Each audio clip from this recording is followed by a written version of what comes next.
स्वागत है दोस्तों आप सभी का आपके अपने यूट्यूब चैनल एग्जाम पैरा पर। मैं फार्मासिस्ट रॉबिन सिंह एक बार फिर से आप सभी के लिए लेकर के आया हूँ टॉप 40 क्वेश्चंस फार्मासिस्ट एग्जाम के रिगार्डिंग जो आपके लगे हुए एग्जाम्स हैं, जैसे कि ईएसआईसी का फार्मासिस्ट एग्जाम है, एम्स का फार्मासिस्ट एग्जाम है और उड़ीसा फार्मासिस्ट एग्जाम है, जेडपी फार्मासिस्ट एग्जाम है, पीजीआई में फार्मासिस्ट एग्जाम है। तो ये हर एक किसी भी कहीं ना कहीं आप फार्मासिस्ट की तैयारी करेंगे किसी न किसी एग्जाम के लिए, किसी न किसी स्टेट के लिए, चाहे यूपी एनएचएम हो, चाहे जहाँ पे आप जाएंगे ये क्वेश्चंस आपको मिलेंगे।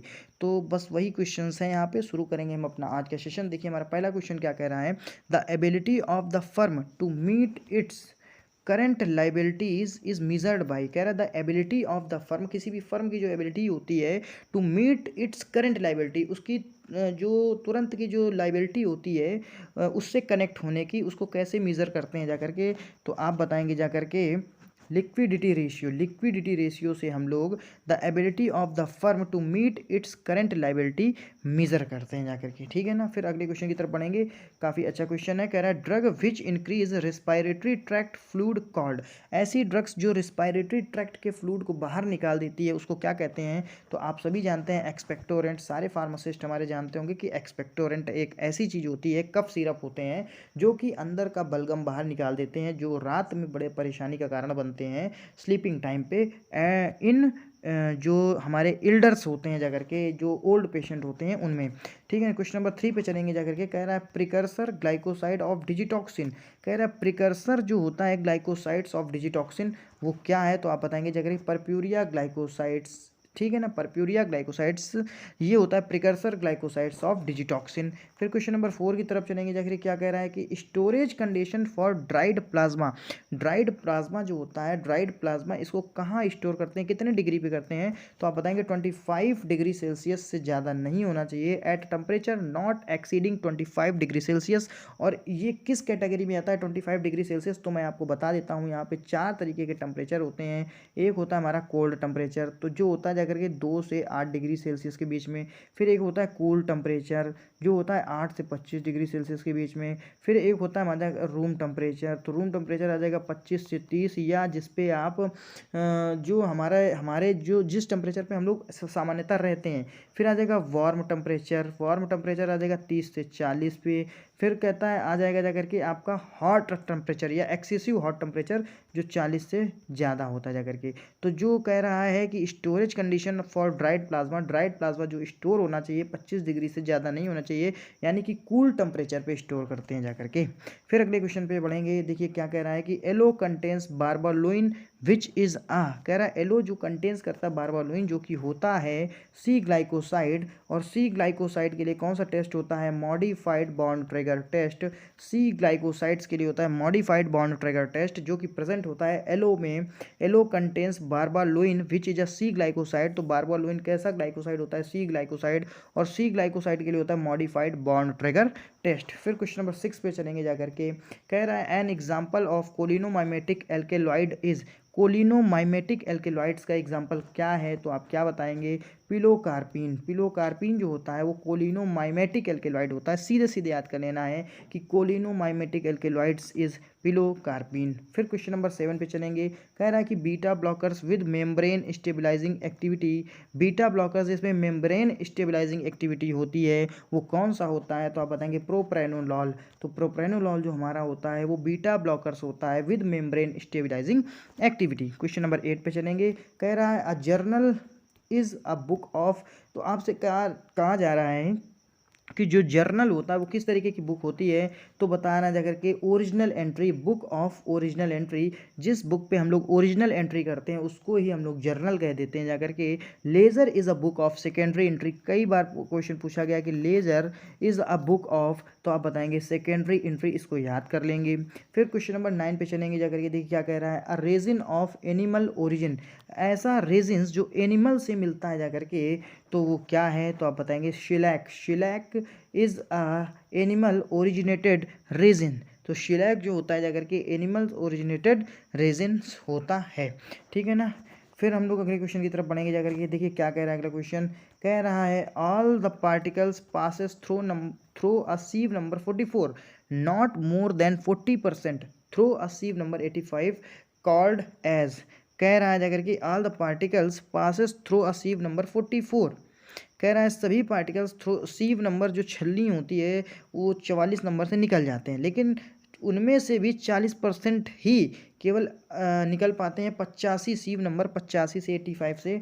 तो उनको क्या कहते हैं जाकर के, उनको कहते हैं मॉडरेटली फाइन पार्टिकल्स, इनको कहते हैं मॉडरेटली फाइन पार्टिकल्स। अब इस क्वेश्चंस को कायदे से सुनेंगे। All the particles passes through a sieve number 44 and not more than 40% through a sieve number 85 called as तो मॉडरेटली फाइन पार्टिकल्स। फिर क्वेश्चन नंबर 11 क्या कह रहा है जाकर के, कह रहा है कि chemical name of plaster of Paris calcium sulphate होता है। क्वेश्चन नंबर 12 पे चलेंगे जाकर के, कह रहा है कि plant constituent use in the preparation of mosquito coils.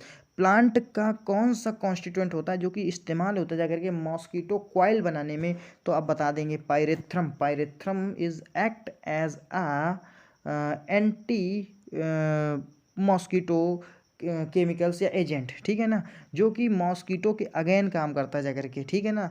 तो पायरेथ्रम जो हमारा होता है जाकर के ये मॉस्किटो के अगेन काम करता है जाकर के, और ये प्लांट कॉन्स्टिट्यूएंट होता है जाकर के use the preparation of mosquito coils. फिर क्वेश्चन नंबर 13 पे चलेंगे जाकर के, रिचेस्ट सोर्स ऑफ लेसिथिन।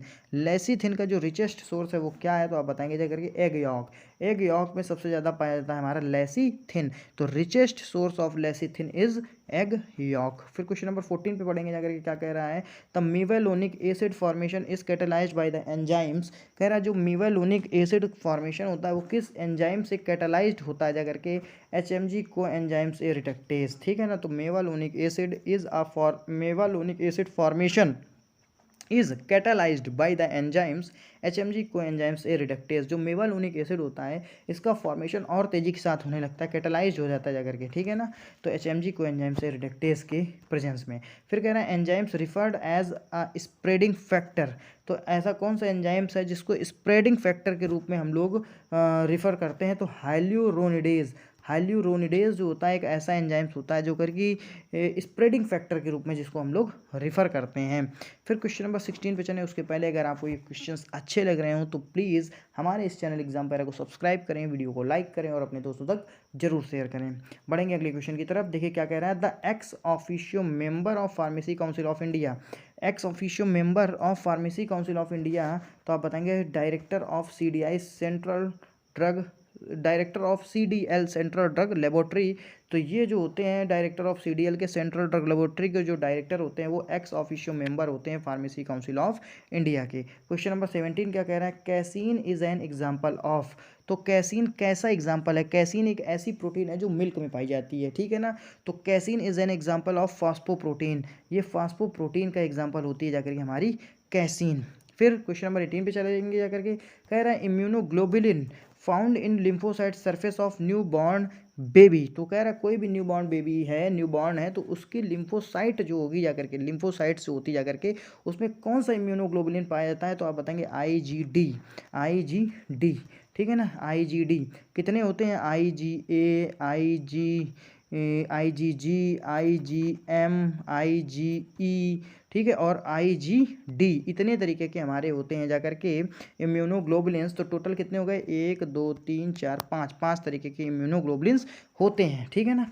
फिर अगले क्वेश्चन की तरफ बढ़ेंगे जाकर के, कह रहा है कि antigenic preparation made from extra cellular toxins. Antigenic preparations होती हैं जाकर के made from extra cellular toxins, जो कि बाहर के टॉक्सिन्स से बनाई जाती हैं, उनको क्या कहा जाता है, टॉक्साइड्स। क्या कहते हैं, टॉक्साइड्स। तो antigenic preparation made from extra cellular toxins, टॉक्साइड्स।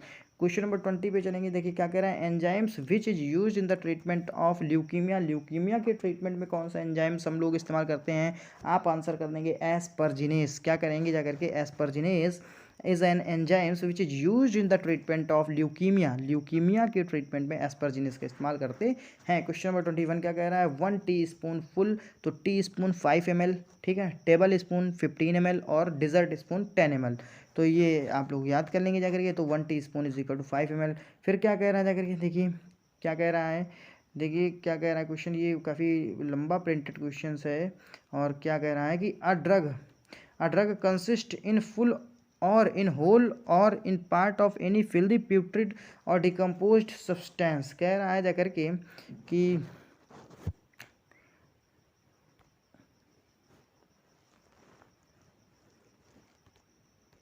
देखिए कह रहा है, इसको कहते हैं adulterated drug. A drug consist in full और इन होल और in part of any filthy प्यूट्रिड और डिकम्पोज्ड सब्सटेंस। एडल्ट्रेटेड ड्रग कह रहा है कि कोई भी ऐसी मेडिसिन जिसमें कोई पार्ट, छोटा सा पार्ट हमारा मिला हुआ हो, या पूरी पूरी मेडिसिन ही हम लोगों ने पूरी एक की जगह दूसरी चीज़ का इस्तेमाल कर दिया हो, या उसमें कुछ तीसरा मिला दिया हो, थोड़ा सा मिलाया हो, ज़्यादा सा मिलाया हो, या पूरी टैबलेट में ही मिला दिया हो, तो इसको कहते हैं एडल्ट्रेटेड ड्रग। ठीक है ना, एडल्ट्रेटेड ड्रग। क्वेश्चन नंबर 23 क्या कह रहा है कि standard of disinfectant fluid comes under. जो डिसइंफेक्टेंट फ्लूइड है वो किस शेड्यूल में आएंगे, तो आप बता देना, शेड्यूल ओ में आते हैं जाकर के, शेड्यूल ओ में आते हैं जाकर के। Standard of disinfectant fluid comes under schedule O. Question number 24 क्या कह रहा है जाकर, कह रहा है vitamin is known as anti sterility factor. तो एंटी स्टेरिलिटी फैक्टर में कौन सा विटामिन होता है, तो आप बताएंगे विटामिन ई, जिसको कहा जाता है tocopherol. Vitamin is known as anti sterility factor tocopherol. Question number 25 पे चलेंगे। इस कह रहा है sodium chloride IP injection contains. जो सोडियम क्लोराइड होता है इंजेक्शन, वो क्या कंटेंस करता है जाकर के, 0.9% ऑफ सोडियम क्लोराइड। इसमें 0.9% सोडियम क्लोराइड होता है। क्वेश्चन नंबर 26 पे चल रहे हैं। कह रहा है an opaque covering agent used in bleaches. कह रहा है ओपैक कवरिंग एजेंट जो कि ब्लीच में इस्तेमाल होता है जाकर के, तो आप बता देना टाइटेनियम डाइऑक्साइड। जहाँ पे ओपैक लिखा हुआ मिल जाए, ओपैक और टाइटेनियम डाइऑक्साइड दो चीज़ें मिल जाएँ, तो बस आप पूरा क्वेश्चन पढ़ना कायदे से, फिर उसके बाद उसको समझना है, लेकिन उसका आंसर टाइटेनियम डाइऑक्साइड ही लगाना है। ठीक है, अगर टाइटेनियम डाइऑक्साइड और ओपैक लिखा हुआ मिल जाए एक साथ, तो ऑप्शन में टाइटेनियम डाइऑक्साइड हो और क्वेश्चन पे ओपैक हो, तो आप फिर टाइटेनियम डाइऑक्साइड लगा देना। ठीक है, लगभग वही आपसे पूछा जाएगा। तो कह रहा है one of the following dryer is known as lyophiliser. कह रहे हैं इनमें से कौन सा ड्रायर लाइपोफिलाइजर कहलाता है, तो आप बताएंगे freeze dryer. Freeze dryer is known as a lyophiliser. फिर क्वेश्चन नंबर 28 पे चलेंगे। Autoclaving of ampoules in a dye bath as. Autoclaving of ampoules, ampoules की जो ऑटोक्लेविंग करते हैं डाई बाथ में, इसको क्या कहते हैं, मॉइस्ट हीट स्टरलाइजेशन या लीकर टेस्टिंग। सॉरी, यहाँ पे क्या है कि यहाँ पे क्वेश्चन का देखिए थोड़ा सा कन्फ्यूज़न हुआ। कह रहा autoclaving of ampoules in a dye bath. कह रहा कोई डाई बाथ है, डाई बाथ है, ठीक है ना, डाई बात है। डाई का मतलब कोई कलर वाला बात है जिसमें कलर भरा हुआ है, ठीक है ना, और उसमें हम लोग ऑटोक्लेविंग ऑफ एम्प्यूल्स कर देते हैं, यानी एम्प्यूल्स को उसी में डाल देते हैं। अगर सपोज दैट ये एम्प्यूल्स मान लीजिए, देखिए मैं आपको पूरा बना करके दिखाता हूँ, तो ये देखिए कोई बात है, इसमें कलर भरा हुआ है, नीले कलर का कलर है, ठीक है ना, और यहाँ से हमने एक एम्प्यूल्स इसमें डाल दिया। अब मान लीजिए एम्प्यूल्स में इस जगह छेद है, इस जगह कोई होल है, इस जगह कोई छेद है, तो होगा क्या कि यहाँ का जो, मान लीजिए हमने इसमें डाला बीकर में, तो यहाँ का जो पानी होगा वो इसके अंदर जाना शुरू हो जाएगा, कलर वाला पानी। तो हमें ये पता चल जाएगा जब एम्प्यूल बाहर निकालेंगे तो वो कलरफुल हो जाएगा जाकर के। ठीक है, क्यों कलरफुल हुआ, क्योंकि उसका लीकर टेस्टिंग हो गई, यानी वो लीक तो नहीं कर रहा है, बस यही पूछ रहा है क्वेश्चन कि autoclaving of ampoules in a dye bath as leaker testing. Question number 29 पे चलेंगे। क्या कह रहा है, हाई काउंट ऑफ WBC। कह रहा है high WBC count is an indication of, यहाँ पे थोड़ा सा मिसप्रिंट हुआ है।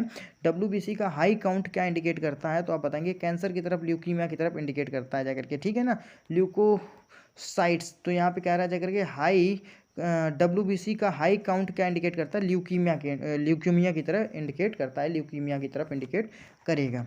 फिर क्वेश्चन नंबर 30 पे चलेंगे। Example of an antioxidant. Example of an antioxidant, antioxidant का एग्जाम्पल क्या है, तो आप बताएंगे जाकर गैलिक एसिड। तो गैलिक एसिड हमारा एक एंटीऑक्सीडेंट की तरह काम करता है। फिर isotonic vehicles used to prepare ophthalmic solution. कह रहा है आइसोटोनिक व्हीकल, आइसोटोनिक व्हीकल्स हमारा क्या होता है, जो कि बनाने के काम आता है ऑप्थेल्मिक सॉल्यूशन। ऑप्थेल्मिक का मतलब आंखों का जो सॉल्यूशन, आंखों के लिए जो आई ड्रॉप होता है, उसमें व्हीकल्स का मतलब जिसमें मेडिसिन को हम लोग घोलते हैं, ठीक है ना। तो जैसे कभी कभी व्हीकल्स के रूप में जल का इस्तेमाल, वाटर का इस्तेमाल कर लेते हैं, डिस्टिल वाटर, कभी प्रोपाइलिन ग्लाइकॉल, कभी ग्लिसरीन का, ठीक है ना। तो इस तरीके से जो हमारे व्हीकल्स होते हैं ऑप्थेल्मिक सॉल्यूशन को बनाने के लिए, और आइसोटोनिक व्हीकल्स में क्या इस्तेमाल करते हैं, तो 1.9% बोरिक एसिड। 1.9% बोरिक एसिड जो होता है वो isotonic vehicles used to prepare organic solution, वो 1.9% boric acid. 32 number of question पे चलेंगे जाकर के, देखिए क्या कह रहा है। कह रहा है repeated administration of drug result in cell receptor blockage, this is known as. कह रहा है जब आप मान लीजिए ये बॉडी का एक ये पार्ट है, एक ये पार्ट है, एक ये पार्ट है, एक ये पार्ट है, ये सारे सेल्स हैं। हमने कोई मेडिसिन दी तो यहाँ जुड़ी, यहाँ जुड़ी, यहाँ जुड़ गई, यहाँ जुड़ गई, यहाँ जुड़ गई।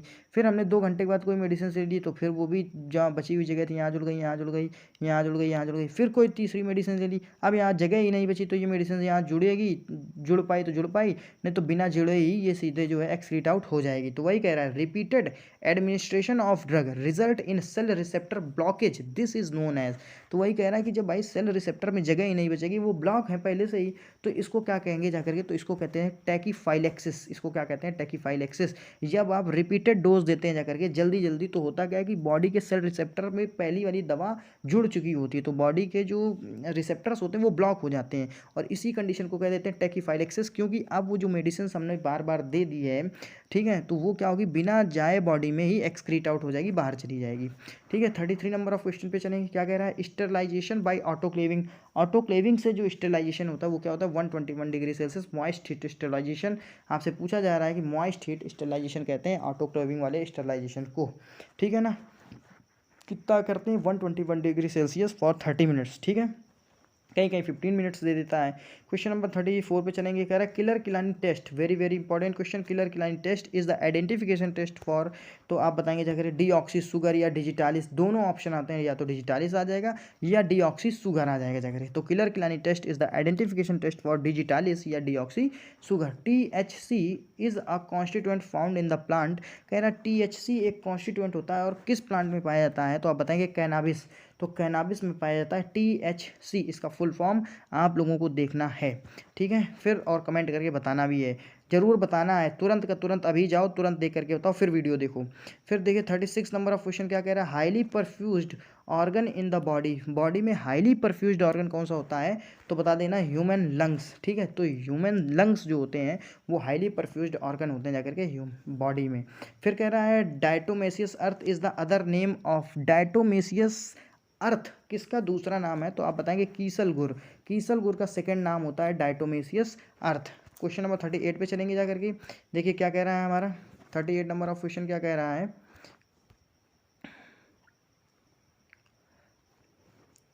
कह रहा है जाकर के cotton consist of epidermal trichomes of species. तो कॉटन जो कंसिस्ट करते हैं इपिडर्मल ट्राइकोम्स स्पीसीज को, तो कौन से होते हैं, गॉसिपियम हर्बेसियम, गॉसिपियम हर्बेसियम। ठीक है, गॉसिपियम हर्बेसियम। ठीक है ना, देखिए अगला क्वेश्चन क्या कह रहा है। कह रहा है the working principle of hammer mill. Working principle जो हैमर मिल का होता है वो क्या होता है जाकर के आप बताएंगे। हैमर मिल का जो वर्किंग प्रिंसिपल होता है वो होता है इम्पैक्ट। ठीक है ना, तो इम्पैक्ट होता है जाकर के हैमर मिल का वर्किंग प्रिंसिपल इम्पैक्ट। फिर अगले क्वेश्चन नंबर जो कि हमारा आज का लास्ट क्वेश्चन है, क्या कह रहा है जाकर के, कह रहा है कि पार्शियल और कंप्लीट रिमूवल ऑफ टॉप और bottom of tablet is known as. कोई ये टैबलेट है, ठीक है, इसके ऊपर का थोड़ा सा निकल जाए या इसके नीचे का थोड़ा सा निकल जाए, तो पार्शियली निकल जाए या ज़्यादा निकल जाए और हॉरिजेंटली निकल जाए जाकर के, हॉरिजेंटली निकल जाए, तो इसको क्या कहते हैं, इसको कहते हैं कैपिंग। ठीक है, कैपिंग। और एक टर्म और होता है लेमिनेशन। तो लेमिनेशन में क्या होता है, जब यही हॉरिजेंटल टैबलेट 1 या 2 या 3 कई पार्ट में डिवाइड हो जाए तो उसको कहते हैं कैपिंग, सॉरी उसको कहते हैं लेमिनेशन। तो ये हो गया जाकर के कैपिंग। जब अपर या लोअर पार्ट ऑफ टैबलेट का अपर या बॉटम जो है, टॉप या बॉटम अगर उखड़ने लगे मेन साइड ऑफ टैबलेट से, जो टैबलेट की जो मेन टैबलेट है उससे मेन पार्ट ऑफ टैबलेट से अगर ऊपर नीचे उखड़ने लगे हॉरिजेंटली, तो इसको कहते हैं जाकर के हम लोग क्या कहते हैं, कैपिंग। ठीक है, और कैपिंग के बाद दोस्तों ये थे हमारे आज के 40 क्वेश्चंस। अगर आपको ये क्वेश्चंस अच्छे लगे हो तो प्लीज़ हमारे इस चैनल एग्जाम पर सब्सक्राइब करें, वीडियो को लाइक करें और अपने दोस्तों तक शेयर करें। हम आपके लिए इसी तरीके से जो इंपॉर्टेंट क्वेश्चंस का कलेक्शन है वो लाते रहेंगे। करना आपको ये है कि चैनल को सब्सक्राइब करना है, वीडियो को लाइक करना है और अपने दोस्तों तक शेयर करना है। Thanks for watching the video, thank you so much.